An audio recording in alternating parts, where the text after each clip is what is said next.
libérale et dans ce, dans ce, je vais présenter le parcours périnatal parce que du coup, il a été un peu remanié depuis le plan des 1000 jours. Je ne sais pas si on peut faire avancer le PowerPoint. Avec le plan des 1000 jours, en fait, les choses se sont mises en place pour que on soit un peu plus présente et de créer des temps.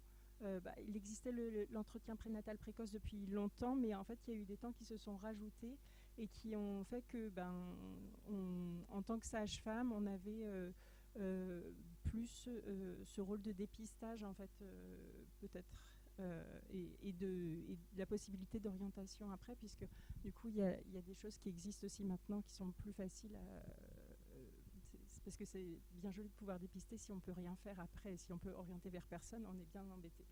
Et donc voilà.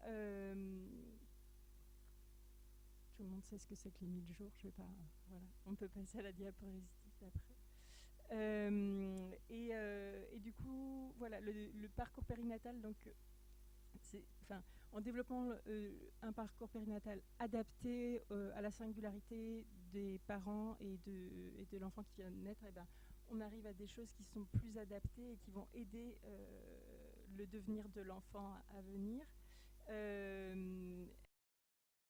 Donc, avec le plan des 1000 jours, en fait, est apparue la notion de sage-femme référente qui assure une relation continue, en fait, dans le parcours de la grossesse. Alors, c'est un formulaire de plus à remplir. Voilà, ça arrive hyper fréquemment qu'on soit trop tard pour le faire remplir. Donc, c'est améliorable, mais en vrai, c'est quand même quelque chose où l'institution dit non, vous avez vraiment un rôle, les sages-femmes, là, en fait, sur ce suivi-là. Et du coup, c'est vrai que ça permet de rencontrer les personnes et puis d'orienter suivant les besoins. Bien sûr, en tant que sage-femme libérale, on n'a pas toutes les casquettes, mais on va pouvoir orienter et c'est ça qui est intéressant. Et donc ça commence, alors on peut encore avancer. Du coup, dès le début de la grossesse, idéalement, en fait, c'est bien quand on voit les femmes assez rapidement pendant la grossesse. Et si, en fait, vous rencontrez des femmes enceintes, en fait, passez le mot. Dites-leur que c'est intéressant qu'elles rencontrent une sage-femme et une sage-femme libérale parce que, notamment, en les rencontrant tôt, on aura l'occasion après d'organiser aussi le post-natal. En fait, le rôle de la sage-femme référente, c'est d'être là pendant la grossesse, mais aussi d'organiser le post-natal.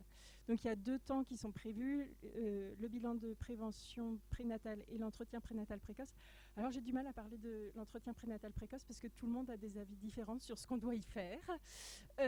Donc c'est pas très simple. Et moi je fais quelque chose que j'ai appris d'Odile. Voilà, mais je sais que dans le réseau il y a des nouvelles formations où c'est un peu différent. Les attentes de l'institution, c'est du repérage justement de vulnérabilité, mais en fait est-ce que c'est vraiment ça qu'on doit faire à ce moment-là? Donc, bon, voilà, moi on trouve un entre-deux.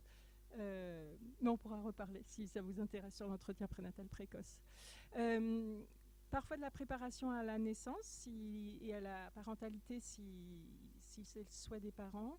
Et puis, en fait, ce qui permet aussi d'organiser le retour, les visites, là, elles n'apparaissent pas dans le diagramme, mais les visites à domicile et qui sont des temps importants, en fait, où on vient chez les gens, on va voir comment va le bébé, on voit l'interaction à domicile.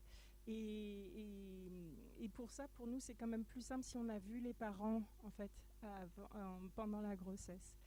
Et puis, en fait, ce qui a été... Alors, c'est nouveau, peut-être, en fait, ça fait 3-4 ans maintenant que ça existe, mais l'entretien postnatal et les 2 séances postnatales. Donc, l'entretien postnatal, maintenant, il y en a un, en tout cas, qui se fait entre 3 semaines et 4 semaines de vie. Pareil, peut-être je vais dire des bêtises, parce que, en fait...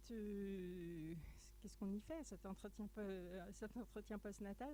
C'est pareil, je sais que la formation, c'était un peu peut-être différent.